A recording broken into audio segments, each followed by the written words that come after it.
నమస్తే, నా పేరు స్వప్న. కేటీవీ న్యూస్ కి స్వాగతం. టాలీవుడ్ యంగ్ హీరో సర్వానంద్, కథానాయకి మాలవిక నాయర్ గురువారం తిరుమల శ్రీ వెంకటేశ్వర స్వామి వారిని దర్శించుకున్నారు. తాము నటించిన తాజా చిత్రం ది బైకర్ ఏప్రిల్ 3న విడుదల కానున్న నేపథ్యంలో సినిమా ఘన విజయం సాధించాలని కోరుకుంటూ వారి స్వామివారిని దర్శించుకుని మొక్కులు తీర్చుకున్నారు. దర్శనానంతరం ఆలయం వెలుపల సర్వానంద్ మీడియాతో మాట్లాడుతూ శ్రీవారిని దర్శించుకున్న ప్రతిసారి ఒక తెలియని అనుభూతి కలుగుతుందని అన్నారు. బైకర్ సినిమా భారతదేశంలోనే మొట్టమొదటి మోటార్ క్రాస్ నేపథ్యంలో వస్తున్న చిత్రమని తెలిపారు. ఈ సినిమా అవుట్పుట్ పట్ల తాను చాలా ధీమాగా ఉన్నానని, దేశం మొత్తం గర్వపడేలా ఈ చిత్రం ఉంటుందని ఆశాభావం వ్యక్తం చేశారు. కథానాయకి మాలవిక నాయర్ మాట్లాడుతూ శ్రీవారిని దర్శించుకోవడం చాలా సంతోషంగా ఉందని తెలిపారు.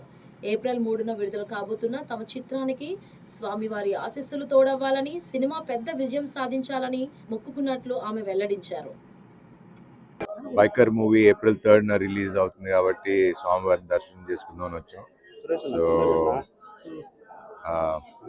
అదే ఆల్వేస్ అంటే ఒక తెలియని ఫీలింగ్ ఉంటుంది. సో అందుకే it's first Indian motor cross film అండి. సో ఖచ్చితంగా ఇండియా మొత్తం గర్వపడేలా ఉంటుంది ఈ సినిమా.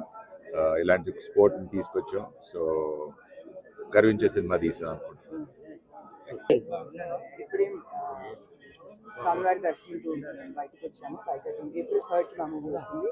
సో మీ బ్లెస్సింగ్స్, స్వామివారి బ్లెస్సింగ్స్ మా మూవీ హిట్ అవ్వాలనుకుంటున్నాను.